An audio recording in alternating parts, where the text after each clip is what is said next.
we're going to talk about increasing and decreasing functions. These will use the first derivative, and we have a theorem that tells us all about it.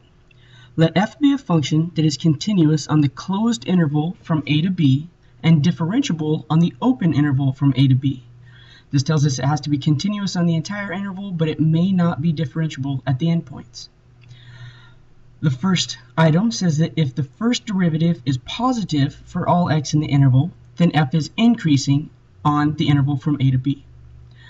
Second item says that if f prime, the first derivative, is negative for all x in a to b, then f is decreasing on our interval. But if f prime is equal to 0, then f is constant, which makes sense. The first derivative is the slope of the tangent lines. If the slopes are positive, then the graph is going up. If the slopes are negative, the graph is going down.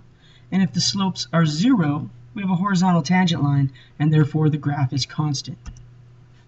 Here are some guidelines for finding intervals of increasing and decreasing. Once you have determined that the function is continuous on the closed interval and differentiable on the open interval given, we're going to use the following steps. First, we'll locate the critical numbers of f in the interval from a to b using the first derivative, setting it equal to 0, and finding where it does not exist. Use these numbers to determine test intervals on a number line. Second, we'll determine the signs of the first derivative at one test value in each of the intervals. Third, we're going to use the theorem to determine whether f is increasing or decreasing or constant on each of the intervals. Here are two examples. First, a polynomial. We want to find the open intervals on which the function f of x equals 3x cubed plus 18x squared minus 45x is increasing or decreasing. I'd like to point out that these are always open intervals on which we are increasing or decreasing, because at a single point, you're just there. You can't increase, you can't decrease, you're just at the point. Our first step will be to find the critical numbers. The first derivative of f is 9x squared plus 36x minus 45. And we know that critical numbers occur where the first derivative is equal to 0 or does not exist. Since this is a polynomial, the derivative exists everywhere, and we won't have to worry about the derivative not existing. Setting the derivative equal to 0, my first step will be to divide by 9, leaving us with 0 equals x squared plus 4x minus 5. We can factor this into x plus 5 times x minus 1. And the zero factor property tells us that if two things are multiplied together to give us 0, then individually they must each be 0. So if x plus 5 equals 0, x equals negative 5. If x minus 1 equals 0, then x will equal negative 1. Our second step tells us to use these critical numbers of negative 5 and 1 to divide up our real number line into intervals. And you can see the intervals here in green above the number line. Now I'm going to use a test point. Somewhere between negative infinity and negative 5, I randomly chose negative 10. A test point between negative 5 and positive 1, the easiest value is 0. And any number from 1 to infinity, I chose 2. So the test point from each region, and any point will work. You do not have to pick the same points that I do. I'm just randomly choosing points. Evaluate the derivative at each test point, and here I've listed the derivative as 9x squared plus 36x minus 45, how we originally found it, but I also listed it in completely factored form, and I'll show you why with our test points. When we substitute negative 10, remember our theorem only cares about the sign. It does not matter what the value of the derivative is. We just want to know if it's positive, negative, or 0. So when I put negative 10 into my first derivative, I'm going to put it in the factored form, because now I know that 9 is positive, negative 10 plus 5 is negative, and negative 10 minus 1 is negative. So I have a positive multiplied by a negative multiplied by a negative, which will give us a positive result. F of 0, my second test point, f prime of 0, we're always evaluating in the derivative here in order to test the sign. Putting in 0 is easier using the original derivative and not the factored form, because I know I'm going to get negative 45. The fact that it's 45, we don't care. It's negative, and that's what we need to know. Substituting 2 into our first derivative, we end up with 9 times 2 plus 5, which is positive, times 2 minus 1, which is positive. And if I multiply three positive values together, my result is positive. Putting these together, placing the signs in the appropriate intervals on our number line, I know that f will be increasing wherever the first derivative is positive, so f is increasing from negative infinity to negative 5, and from 1 to infinity. And I know that f is decreasing in between negative 5 and 1. Notice the open intervals at each of these locations. Now, let's try a rational function. We're going to, once again, find all open intervals on which the function f of x equals x squared over x squared minus 4 is increasing or decreasing.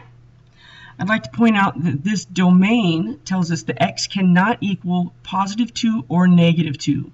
They will make vertical asymptotes, make our denominator equal to 0. So those are not in the domain of the function. This will come back at the end of this page. Finding the first derivative, we're going to use the quotient rule. And it says, take the denominator, x squared minus 4, multiplied by the derivative of the numerator, minus the numerator, multiplied by the derivative of the denominator, all divided by the denominator squared. As we multiply and distribute, x squared times 2x is 2x cubed, 2x times negative 4 is a negative 8x, and negative x squared times 2x is a negative 2x cubed. My 2x cubes cancel out, and I'm left with a negative 8x in the numerator and x squared minus 4 all squared in the denominator. To find our critical numbers, we know that the first derivative is undefined when the denominator is 0. This gives us, once again, our domain values that are excluded, x equals plus and minus 2. Because these values are not in the domain, they are not actually critical numbers. However, they're very important to keep in mind when it comes to our test intervals. Anytime we have a rational expression set equal to 0, we'll solve for the numerator equals 0. So negative 8x equals 0 when x equals 0, and I have my three values that I'm going to use to divvy up my real number line. Here we have negative 2, 0, and 2, and the intervals that go with them, negative infinity to negative 2, negative 2 to 0, 0 to 2, and 2 to infinity. Even though negative 2 and positive 2 are not critical numbers, because they are values that are not in the domain, something interesting happens there, and so we do have to take those into account as we're dividing up our number line. Here I have the first derivative rewritten for us so that we can evaluate. I'd like to point out that the denominator is squared. And since we're dealing with real numbers, anytime we square a value, whether it's positive or negative to start with, it will always, once it's squared, end up positive. So in order to evaluate this first derivative, we really need to take a look at the sign of the numerator. Let's take a look at negative 3, a random test point. Negative 3 replaced in for x, negative 8 times negative 3 in the numerator. The denominator is always positive. Two negatives will make a positive divided by a positive, and the result is positive. For negative 1, the same thing happens. My numerator becomes positive. My denominator is always positive, and a positive divided by a positive is positive. Taking test point between 0 and 2, we find the f prime of 1, and remember we're always evaluating in the derivative. Put 1 in for x, I'll have negative 8 times 1, which is a negative result. Negative divided by something that is always positive will give us negative. And similarly for the 5. 5 times negative 8 gives us a negative numerator divided by a positive denominator results in a negative value. Notice I do not care what the number value of the derivative is. I only care if it's positive or negative. This takes a little bit of the pain out of evaluating. I substitute these signs in my regions. Positive in the first two intervals, negative in the second two intervals. Then I know the graph increases from negative infinity to negative 2 and from negative 2 to 0. Notice the break here because at negative 2 the value is not in the domain of the function. This is not the interval from negative infinity to 0. It must have the break at negative 2. Because the first derivative is negative from 0 to 2 and negative from 2 to infinity, I know the graph decreases on those two intervals. I believe using the union symbol in between them should be the same as using a comma in between your intervals, something to indicate you have two separate intervals. A little bonus, the first derivative test. Keep in mind that positive tells us the graph is increasing on that interval, and a negative tells us the graph is decreasing on that interval. And the first derivative test will tell us that x equals 0 is a relative maximum of the graph.